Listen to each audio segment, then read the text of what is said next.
अस्सलाम वालेकुम, नमस्कार, सत श्री अकाल एंड गुड इवनिंग। मैं हूं आरज़ू काज़मी और आप हमेशा की तरह से देख रहे हैं पॉइंट ऑफ व्यू। हमारे साथ हैं जी डॉक्टर अभिषेक मिश्रा जी। बहुत शुक्रिया सर कि आज आप आए। Thank you so much. जी जी, धन्यवाद, नमस्कार, आदाब, सत श्री अकाल, ग्रीटिंग्स आरजू जी। आपने याद किया, इसके लिए बहुत बहुत धन्यवाद। बहुत शुक्रिया सर। वैसे तो आप क्रिसमस पार्टी में जा रहे हैं और अभी से जा रहे हैं, अभी तो क्रिसमस बहुत दूर है, लेकिन खैर क्या नहीं, किया जाए, पार्टी। गोवा में 3 वीक पहले शुरू हो जाता है, प्री क्रिसमस सेलिब्रेशन कहते हैं इसको। तो मैं मतलब पार्टी में क्या, मेरे एक बहुत अच्छे मित्र हैं, परिचित हैं, जो भी कह लें, तो उन्होंने बुलाया कि सर आइए। तो वो कैथोलिक है यहाँ पे, तो मैंने कहा चलिए चलते हैं। नहीं, बहुत अच्छी बात है। लेकिन हम आपसे आज दो बातें पूछना चाहेंगे। एक तो ये कि गौतम अडानी की जो बात की जा रही थी कि उनके ऊपर केसेस बने अमेरिका में और करप्शन के, फ्रॉड के। तो एज अ लॉयर आप समझते हैं कि किसी और कंट्री का से जो है वो इस तरह के केसेस किए जा सकते हैं किसी इंडियन पे या किसी और कंट्री के बिजनेस मैन के ऊपर, जो कि जिस तरीके से अमेरिका में बात की जा रही है गौतम अडानी को लेकर, और डेफिनेटली उसके पीछे आपकी अपोजिशन तो होगी ही। अपोजिशन वाला एंगल तो अभी उसको जाने देते हैं। It is a conspiracy theory जब तक कुछ प्रूव नहीं हो जाए। हालांकि जी। हालांकि तो पहले हम आपका पोजीशन वाले को एक बार देख लेते हैं, फिर उसके बाद चलते हैं कि what is the possibility with respect to the other thing. तो ऐसा है कि BJP has come out all gun blazing. तो उन्होंने राहुल गांधी जी के ऊपर पूरा इल्जाम लगा दिया कि सोरोस के साथ और कोई एक ओपीसीपीआर करके कोई ऑर्गेनाइजेशन है, और वो टारगेट करती है इंडियन बिजनेसमैन को, और जैसे ही वो टारगेट करती है इंडियन बिजनेसमैन को फॉरेन सॉइल पे, राहुल गांधी जी उसको इमीडिएटली इंडिया में एक मुद्दा बना देते हैं, और इस तरीके से he is playing hand in gloves with the George Soros and his company. Although interestingly, George Soros is not very famous with, or let's say not very popular with the present or the incoming government of the USA, जो अभी आने वाली है Trump साहब की government, उसमें भी कोई जॉर्ज सोरोस की कोई बहुत अच्छी रेप्यूटेशन नहीं है। He is a known rabid commie and he is known for destabilizing government and all that. तो जॉर्ज सोरोस तो of course he is infamous for that. अब आते हैं कि क्या कोई बिजनेसमैन को किसी फॉरेन जुरिस्डिक्शन में ट्राई किया जा सकता है? बिल्कुल किया जा सकता है। अमेरिकन लॉज शुरू से एक्स्ट्रा टेरिटोरियल इन एप्लीकेशन रहे हैं। तो देखिए, जो मुकदमे होते हैं वो दो तरीके के होते हैं नॉर्मली, हम सिंपल भाषा में बताएं। एक आपकी भाषा में कहें तो क्रिमिनल, और दूसरा सिविल, हमारे यहाँ कहते हैं फौजदारी और व्यवसायिक जो मामले होते हैं, हमारे कमर्शियल। यहाँ भी यही कहा जाता है सर, हम भी यही कहते हैं। जी जी। तो जो क्रिमिनल मैटर्स होते हैं वो जुरिस्डिक्शन आपकी स्टेट का होता है नॉर्मली ऑन 3 बेसिस। टेरिटरी हो आपकी जहां पे क्राइम हुआ हो या जहां क्राइम होने की संभावना हो, बंदे हो आपके जो क्राइम में इन्वॉल्व है या जो उसके विक्टिम है, और नंबर 3 जो है वो एक ऐसा क्राइम है जो कि कस्टमरी इंटरनेशनल लॉ का पार्ट है, तो फिर सारी दुनिया का जुरिस्डिक्शन बन जाता है, जिसको यूनिवर्सल जुरिस्डिक्शन कहते हैं। अब जो अडानी साहब के पास दो तरह के चार्जेस हैं। एक सिविल चार्ज चल रहा है जो उनके ऊपर एसईसी ने लगाए हैं, सिक्योरिटी एंड एक्सचेंज कमीशन ने। दूसरा उनके ऊपर चल रहा है जो डिपार्टमेंट ऑफ जस्टिस ने लगाए हैं, जो कि क्रिमिनल चार्ज है। एसईसी जो है वो, जैसे हमारे यहाँ तो उसको सेबी कहते हैं, यानी securities and exchange board of India. अब आप क्या, उसका क्या इक्विवेलेंट है मुझे नहीं पता। तो जो सेबी है हमारे यहाँ, उसी का इक्विवेलेंट है एसईसी। उन्होंने ये चार्ज लगाया कि जो मुकेश अंबानी जी, अडानी जी हैं, जो वो $600 मिलियन का एक बॉन्ड सेल करना चाहते थे, ट्रेड करना चाहते थे in the capital market of America. तो उनका ये था, जो एसईसी थी, उनका इल्जाम ये था कि जो इंफॉर्मेशन है वो करेक्ट नहीं है, या ये एक तरीके से ड्यूपिंग होगी या कुछ चीटिंग टाइप का कुछ मैटर था। चूंकि मैंने पूरे चार्जशीट पढ़ी नहीं है उनकी, तो मैं कुछ कह नहीं सकता, मगर इट वाज समथिंग की जो इंफॉर्मेशन है वो स्कैंट है, वो रिलायबल नहीं है, and there are chances of fraud with investors. तो वो एक चार्ज था, उसकी कोई क्रिमिनल लायबिलिटी नहीं बनती थी, उसकी सिविल लायबिलिटी बनती थी। यानी आपसे ये कह दिया जाता कि आप अपना बॉन्ड वापस ले लें, या आपने अगर कोई इन्वेस्ट किया आपके ऊपर तो वो इन्वेस्टर को पैसा वापस करें। वैसा कुछ था नहीं। या तीसरा हो सकता था कि you have been barred from trading in the American stock exchange. इसी तरीके के कुछ एक्शंस लिए जा सकते थे। वो हुआ नहीं, क्योंकि अडानी साहब ने उससे पहले ही अपना $600 मिलियन का जो बॉन्ड था वो रिवोक कर लिया, मार्केट से वापस ले लिया, अमेरिकन मार्केट से। डिपार्टमेंट ऑफ जस्टिस ने ये कहा कि अमेरिकन जो मार्केट है ग्रीन एनर्जी का, उसमें अडानी ग्रीन एनर्जी जो है वो अपना एक पाई चाहती थी, मतलब अपना हिस्सा चाहती थी, और उसके लिए उन्होंने इंडियन गवर्नमेंट ऑफिशियल्स को, अमेरिकन गवर्नमेंट ऑफिशियल नहीं, इंडियन गवर्नमेंट ऑफिशियल्स को ब्राइब किया था to facilitate transaction and acquisition of certain tenders. होता है ना कि भाई हमें ये वाला टेंडर दिलवा दो, आप गवर्नमेंट हो, आपकी सांठगांठ होती है या आप लोगों को जानते हो, गवर्नमेंट टू गवर्नमेंट हमेशा बातचीत रहती है, तो एक दूसरे की फेवर कर लो, ऐसा उनका इल्जाम है। तो उन्होंने ये कहा कि ये जो आप ब्राइबरी कर रहे हैं वो एक फॉरेन करप्ट प्रैक्टिसेस एक्ट करके उनका लॉ है, उसके अंडर में इनको चार्ज कर दिया था इनकी कंपनी को। पहले न्यूज़पेपर में ये आया कि अडानी साहब को, उनके छोटे या कजन को और उनके एक बहुत क्लोज सीईओ है, तीनों को नाम दिया गया है कि दे आर दी कल्प्रिट्स। बाद में न्यूज़पेपर में ये आया, या जो एटलीस्ट इनके लॉयर्स हैं अडानी साहब के, उन्होंने कहा कि they have gone through the chargesheet, they have seen the chargesheet, उसमें गौतम अडानी जी का या जो उनके कजन है उनका कोई नाम नहीं है। हाँ, वो कंपनी का कुछ था तो उस कंपनी के स्तर पे वो कोई चार्जशीट लाएंगे, वो देखा जाएगा। But Gautam Adani individually chargesheeted नहीं थे और ना ही उनके कजिन्स, जैसा कि न्यूज़पेपर में आया था। तो ठीक है, वो देखेंगे कि क्या जो ऐसा कुछ कहा गया है, ऐसा कोई प्रैक्टिस किया गया गौतम अडानी साहब की तरफ से कि उन्होंने गवर्नमेंट ऑफ इंडिया के या स्टेट गवर्नमेंट के ऑफिशियल्स को पैसा दे करके और ये कहा कि हमारी अमेरिका में कुछ जो ट्रेडिंग है वो फैसिलिटेट करा दो ग्रीन एनर्जी से, जैसे वो कुछ अपने सोलर प्लांट बेचना चाह रहे होंगे या और कुछ बेचना चाह रहे होंगे, तो वो था।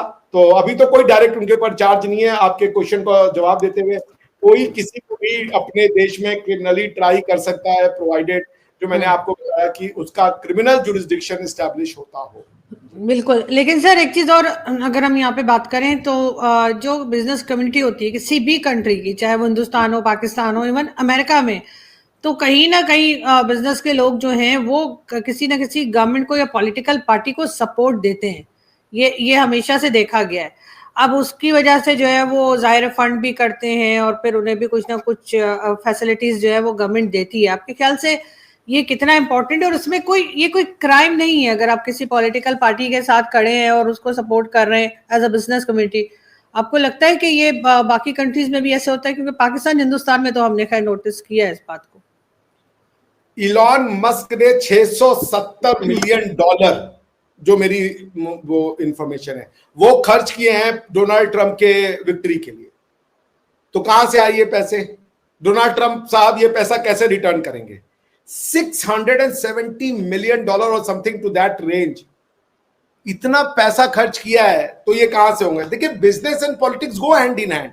भाई, गवर्नमेंट का काम क्या है? गवर्नमेंट की पावर का जो सोर्स है वो है टैक्सेशन। जो मेजर गवर्नमेंटल एक्सरसाइज होती है कि गवर्नमेंट हमसे और आपसे टैक्स ले सकती है। टैक्स के अलावा और खासकर जो कैपिटल मार्केट या फ्री मार्केट वाली जो कैपिटलिस्ट इकोनॉमी या जो फ्री मार्केट इकोनॉमी में कंट्रीज बिलीव करती हैं, वो तो वैसे भी गवर्नमेंटल इंटरफेरेंस पसंद नहीं करती हैं बिजनेस में या दूसरे चीजों में। तो बट गवर्नमेंट का उनके साथ हमेशा लेना देना तो रहेगा, रेगुलेटरी मेथड हो या दूसरे स्कीम्स लाने हो गवर्नमेंट को, या एंटी कॉम्पिटिटिव अगर कोई बिजनेस हो रहा है। जैसे अभी आप देखिए, गूगल को कहा गया कि आप क्रोम से अपने आप को अलग कीजिए क्योंकि आप एक तरीके से कार्टलाइजेशन कर रहे हैं ब्राउजिंग में और ये सब में। तो ये कहना कि बिजनेस का पॉलिटिक्स के साथ कोई लेना देना नहीं होगा, ये बिल्कुल गलत है। इवन हमारे इंडिपेंडेंट स्ट्रगल में जो बिरला जी थे, जो बहुत बड़े इंडस्ट्रियलिस्ट थे, उन्होंने फाइनेंस किया था महात्मा गांधी जी को। तो आप अगर मैं पॉलिटिशियन हूं, मैं कुछ करना चाहता हूं, तो पैसा तो चाहिए ना। या आप ये कह रही हैं कि जो पॉलिटिशियन है वो रिच भी हो, जैसे ट्रंप हो। अदरवाइज अगर कोई नॉर्मल आदमी, आरजू जी मान लीजिए पॉलिटिशियन बनना चाहती है, उनके अंदर सारी क्वालिटी है, तो अब वो कहां से बने? पैसा तो चाहिए, ठीक है ना। तो इसलिए मैं इस बात को नहीं मानता कि पॉलिटिशियंस का और इंडस्ट्रीज का कोई लेना देना नहीं हो जाए, बिल्कुल होना चाहिए। गवर्नमेंट आती है, ये प्रॉमिस करती है कि हम जॉब नौकरियां देंगे। कहां से दोगे नौकरी? अगर कोई बिजनेस नहीं करेगा तो नौकरी कहां से आएगी? उसी तरीके से गवर्नमेंट की जब पार्टीज होती हैं, जब भी आप डेमोक्रेसी में होंगे, इलेक्टोरल पॉलिटिक्स होगी तो पार्टीज होंगी तो उनके खर्चे होंगे। कौन उठाएगा वो खर्चा? कितना चंदा ले लोगे आप हम जैसे गरीब से? 150। लेकिन सर रिटर्न में गवर्नमेंट भी तो कुछ ना कुछ देती ही होगी ना, ऐसे फ्री में कौन इतने पैसे लगा देगा? कोई जरूरी नहीं है कि दे और कोई जरूरी नहीं भी है कि ना दे। तो फिर देखिए गवर्नमेंट, और इसीलिए ये जो इंडिपेंडेंट एंटिटीज बना दी जाती है, जैसे हमारे यहाँ कॉम्पिटिशन कमीशन है, एक ट्रिब्यूनल है, इसका गवर्नमेंट से कोई लेना देना नहीं है। आपका इलेक्शन कमीशन हो गई, कोर्ट्स हो गई, ये सब इंडिपेंडेंट रहती हैं, तो गवर्नमेंट के पास सारी कुछ नहीं रहती है। हाँ, गवर्नमेंट अगर कोई फेवरेबल बिजनेस रूल बना रही है तो उसमें तो मुझे कोई वो नहीं लगता। अगर किसी को लगता है कि ये किसी तरीके से मोनोपोली है या कार्टेलाइजेशन है या कोई एंटी कॉम्पिटिटिव बिजनेस पॉलिसी है, तो देयर आर फोरम्स। अमेरिका में एंटी ट्रस्ट लॉ है, जिसको हमारे यहाँ कहा जाता है anti competitive policies, competition laws जिसको कहा जाता है। तो अगर गवर्नमेंट कुछ कर रही है ऐसा जो आपको लगता है कि फेवरेटिज्म है, वो आपको जो एग्जिस्टिंग बिजनेस है या जो इंटरनेशनल बिजनेसेस है उनको किसी भी तरीके से एक एडवर्सोरियल पोजीशन में या एडवर्स पोजीशन में रखती है, तो they can go to the courts and seek remedies. But ऐसा तो मुझे कुछ नहीं लगता कि जस्ट बिकॉज गवर्नमेंट को फाइनेंस कर दिया तो सब कुछ करप्ट हो जाएगा। यस, ठीक है, अगर गवर्नमेंट उनके लिए कुछ फेवरेबल लॉज बनाती है और दूसरे का कोई उसमें नुकसान नहीं है, तो I don't see any harm. लेकिन सर अगर कोई ऐसे लोग आते हैं जिनका ताल्लुक बिजनेस से हो, वो गवर्नमेंट में आते हैं, जैसे हमारे यहाँ अगर नवाज शरीफ साहब की फैमिली, शायद नवाज शरीफ हो या शहबाज शरीफ हो, उन्हें ये समझा जाता है कि बिजनेस कम्युनिटी से हैं, तो अगर वो आएंगे तो बिजनेस को ज्यादा अच्छा समझ सकेंगे। वो नहीं समझते, वो एक अलग बात है। लेकिन आपके यहाँ भी मोदी जी जब से आए हैं, तो क्योंकि गुजरात के लोग बिजनेस में बहुत अच्छे रहे हैं और पाकिस्तान में भी जो गुजरात की तरफ से जो फैमिलीज हैं वो बिजनेस में अच्छे आगे जाते हैं, तो आपको लगता है कि इसी तरीके से डोनाल्ड ट्रंप जो है वो भी क्योंकि बिजनेसमैन है, तो उनके साथ भारत के टर्म्स ज्यादा अच्छे रहेंगे बिजनेस को लेकर, या जैसे दोनों कंट्रीज आपस में जो भी ट्रेड करेंगी या जो भी बिजनेस करेंगी वो अच्छा रहेगा, क्योंकि दोनों का ताल्लुक जो है वो एक तरह से बिजनेस से, देखिए या बिजनेस को समझते हैं ज्यादा। देखिए आरजू जी, कोई जरूरी नहीं कि आप स्टील के बिजनेस में हो तो आप सीमेंट के बिजनेस को या आप कंप्यूटर के बिजनेस को समझे, ठीक है ना, ऐसा तो कोई आवश्यक नहीं है। लेकिन ऐसा है ना कि आप मान लीजिए मैं पॉलिटिक्स में आना चाहता हूँ, पहले पॉलिटिक्स की बात करें, मेरे पास पैसे नहीं है। अगर मैंने पॉलिटिक्स को जरिया बनाया पैसे बनाने का तो भी दिक्कत है। यानी मैं गरीब आदमी हूं, मैं पॉलिटिक्स में आया, मैं अपने फैमिलीज को रिच बनाना चाहता हूँ। हमारे ऐसे कई फैमिलीज हैं। यादव फैमिली है जो दोनों तरफ की यूपी में, वो बहुत गरीब थे, दे आर अल्ट्रा रिच। तो वो भी एक डर है कि अगर आपके पास पैसे ही नहीं हो, आ ही रहे हो बिजनेस पॉलिटिक्स में पैसे कमाने, तो फिर आप क्रिमिनलाइजेशन ऑफ पॉलिटिक्स करते हो। फिर दूसरा ऑप्शन ये है कि भाई जो अमीर आदमी है वो बिजनेस करे क्योंकि उसको पैसे का कोई चिंता नहीं है। फिर इसमें ये होगा कि गरीब लोग नहीं आएंगे। तो it's a catch 22। Democracy is not a full proof mechanism to have a governmental legitimacy. अब अगर कोई और बढ़िया, मैं जैसे कल को सोच रहा हूं कि भाई डेमोक्रेसी का क्या अल्टरनेट हो सकता है जो कि किसी भी तरीके के एब्सोल्यूटिज्म की तरफ भी ना जाए, वरना डेमोक्रेसी मैनिपुलेट होती है। डेमोक्रेसी की प्रॉब्लम मैंने बता दी, बहुत गरीब है तो वो फिर पैसे के चक्कर में पड़ जाएगा और लगेगा बिजनेस वो कमाने की, इसको टेंडर दो, हमारे वाले को फायदा उठाओ, मेरा कर दो, ये करो, करप्शन में आ जाएगा साला। कोई बहुत अमीर है तो वो फिर एकदम अल्ट्रा वो बन जाते हैं, क्या कहते हैं, डिक्टेटर्स। तो सर करप्शन तो जो बहुत अमीर है वो भी कर रहे हैं। हमारे यहाँ तो जो बहुत अमीर है जिनके पास कहते हैं 6 जनरेशन का पैसा पड़ा हुआ है, करप्शन तो वो भी कर रहे हैं। तो सिर्फ गरीब के ऊपर ही करप्शन का लेवल क्यों है? लेवल ऑफ करप्शन तो हर आदमी कर रहा है। अगर कोई आपको आपके ठेले पे 1 किलो की जगह 890 ग्राम दे रहा है तो वो भी करप्शन है। अगर कोई झूठ बोल करके अपना सामान बेच रहा है तो वो भी करप्शन है। अगर कोई वकील जो है वो आपको गलत सलाह दे करके आपको गुमराह कर रहा है, जबरदस्ती के पैसे हट रहा है, वो भी एक करप्शन है। करप्शन तो हर कोई करता है। Corruption is a part of society. The thing is that कि करप्शन को कंट्रोल कितना किया जा रहा है, ठीक है ना, जिसको मौका मिलेगा। करप्शन का मतलब क्या है? I mean it is very hard to define corruption. Normally corruption को डिफाइन किया जाता है गवर्नमेंटल उसमें, कि यदि कोई गवर्नमेंटल पोजीशन पे है और फिर वो कोई गवर्नमेंटल काम करने के लिए पैसा ले रहा है, पब्लिक का ड्यूटी को परफॉर्म करने के लिए पैसा ले रहा है, तो उसको करप्शन कहते हैं। But I think corruption is rampant everywhere. कोई ऐसी सोसाइटी नहीं है, ये हमारे यहाँ बड़ा ही ख्वाबो ख्याली है कि यूरोप में करप्शन नहीं है, ये लोग बड़े सीधे हैं, 1 नंबर के करप्ट है वो भी। सो पॉइंट इसमें, अब आपकी बात पे अगर मैं इसको समाप्त करूं, इसको बात को मैं कहना चाह रहा हूं कि देखिए पॉलिटिक्स में गवर्नमेंट्स जो आएंगी वो जरूरी नहीं है कि दूध की धुली गवर्नमेंट आए। ये लोगों का पता नहीं डेमोक्रेसी से क्या एक्सपेक्टेशन है कि कौन सी ऐसी भगवान आ जाएगा डेमोक्रेसी से क्योंकि जनता ने उसको वोट दिया है तो वो बड़े अच्छे लोग आएंगे। ऐसा कोई नहीं है। आप democracy the name of institution, Democracy is the name of decentralization of the power. Democracy is the name of giving right to the downtrodden. Democracy का ये मतलब नहीं कि वो गवर्नमेंट आकर के जी वो पता नहीं क्या राम राज्य ला देगी और दुनिया में खुशियां ही खुशियां, ऐसा कुछ नहीं है। गवर्नमेंट होगा, मिनिस्टर बनेंगे, वो करप्ट होंगे, चोर होंगे, सब तरीके के लोग आएंगे, क्योंकि गवर्नमेंट में बने रहना भी आसान नहीं है। तो मेरा ये कहने का मतलब है कि अगर गवर्नमेंट चेक्स एंड बैलेंसेस है आपके सिस्टम में, आपके पास इंडिपेंडेंट जुडिशरी है, आपके पास, जैसे हमारे यहाँ मनमोहन सिंह साहब की सरकार गिर गई थी, comptroller and auditor general of India ने एक रिपोर्ट दिया कि इन्होंने करप्शन किया है इन अलोकेशन ऑफ 2G स्पेक्ट्रम। उन्होंने रिपोर्ट बना दी, उन्होंने बताया कि जो एक सेट पैटर्न ऑफ बिडिंग होने चाहिए थे, set pattern of selling of government होना चाहिए था, वो नहीं फॉलो किया गया। इसमें इससे इतने पैसे का नुकसान हो गया गवर्नमेंट एक्सचेकर को, गवर्नमेंट चली गई। सो डेमोक्रेसी में गवर्नमेंट से ये उम्मीद कर देना कि कोई बहुत अच्छे लोग आ जाएंगे, भगवान के एकदम दूत आ जाएंगे, अल्लाह के दूत आ जाएंगे, ऐसा कुछ नहीं होगा। They will come and they will be an ordinary people, they will be also susceptible to all kind of maladies, social maladies. तो इसके लिए आपको बस इंस्टीट्यूशन स्ट्रॉन्ग करिए। आप क्या दिक्कत है कि पॉलिटिकल एब्सोल्यूटिज्म है, आपका इंस्टीट्यूशन ही वो नहीं है, स्ट्रॉन्ग नहीं है, इंडिपेंडेंट नहीं है। तो एक संस्था है वो सारों को कंट्रोल कर रही है, दैट्स द प्रॉब्लम। इसको कहते हैं पॉलिटिकल एब्सोल्यूटिज्म। आप बेसिकली एक तरीके की आमरियत में रह रही हो, आप उसको आमरियत कह नहीं रहे हो, आप उसको कॉन्स्टिट्यूशन कहते हो, आप उसको डेमोक्रेसी कहते हो।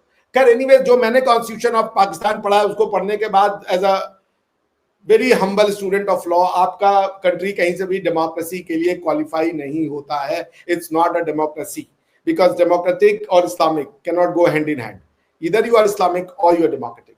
जी। मगर सर इमरान खान जब आए थे तो उन्होंने ये भी कहा था कि अगर ऊपर के लेवल पे करप्शन रोक ली जाए तो नीचे का लेवल भी सही हो जाता है। ये और बात है कि वो कुछ कर नहीं पाए। आपको लगता है कि वाकई में ऐसा हो सकता है कि अगर ऊपर के लेवल पे करप्शन ना हो तो नीचे के लेवल पे भी, अगर गवर्नमेंट ऑफिसर्स की ही बात करें तो नहीं होगी? इमरान खान साहब के दिमाग में करप्शन था, नवाज शरीफ साहब के बिजनेसेस को करप्शन कहते थे। उनके हिसाब से किसी सऊदिया वाले ने उनको कोई गिफ्ट दिया है और वो गिफ्ट अपने घर में ले जाके रख ले, वो करप्शन नहीं है। क्या कीजिएगा बाप, तेरा करप्शन मेरा करप्शन नहीं है, मेरा करप्शन तेरा करप्शन नहीं है। आप समझिए ना, करप्शन उनके दिमाग में था कि नवाज शरीफ साहब के लोग हैं, ये बिजनेसमैन है, इनके बाहर जायदादें, इसको करप्शन कहते हैं। उनके दिमाग में ये करप्शन नहीं था कि बैरियर टाउन में अगर पैसा इधर उधर लेके अपनी वाइफ के नाम पे कुछ चीजें करवा दी जाए तो करप्शन होता है। उनके दिमाग में ये करप्शन नहीं था कि अगर सऊदी अरेबिया की किसी प्रिंस ने तुम्हें कोई कस्टमाइज लिमिटेड एडिशन घड़ी बनवा के दी है और तुम उसको मतलब सर हर एक के लिए डेफिनेशन अलग है करप्शन की, ये कह रहे हैं आप? यस, वो या तो इसीलिए मैं कह रहा हूं ना, इसीलिए आपको इंडिपेंडेंट इंस्टीट्यूशन चाहिए होते हैं जो एक अनअटैच्ड करप्शन की डेफिनेशन दे सके, जो legal definition, constitutional definition of corruption दे सके। तो ऐसा कि ये अब बीजेपी कहती है कि केजरीवाल साहब जो ये फ्री इलेक्ट्रिसिटी, फ्री बिजली, ये जो है वो है फ्री भी है ठीक है ना, लेकिन बीजेपी को भी ये समझ में आ गया कि लाटकी बहनी योजना जरूरी है। आपको 1500 रुपए पहुंचाने हैं अकाउंट में लोगों के, लोग डिमांडिंग हो गए हैं, वोट दे रहे हैं। आप नहीं देना चाहते थे, आप आना चाहते थे कि भाई बस हम तो शाइनिंग इंडिया बनाएंगे। लोगों ने नथिंग डूइंग, वो दे रहे हैं, हमें बिजली का बिल माफ कर रहे हैं, पानी का बिल माफ कर रहे हैं, हमारे घर का 1500 रुपए बचेगा, टू हेल विद यू, हम तो देंगे। मैं भी होता तो मैं देता, मैं गरीब आदमी हूं।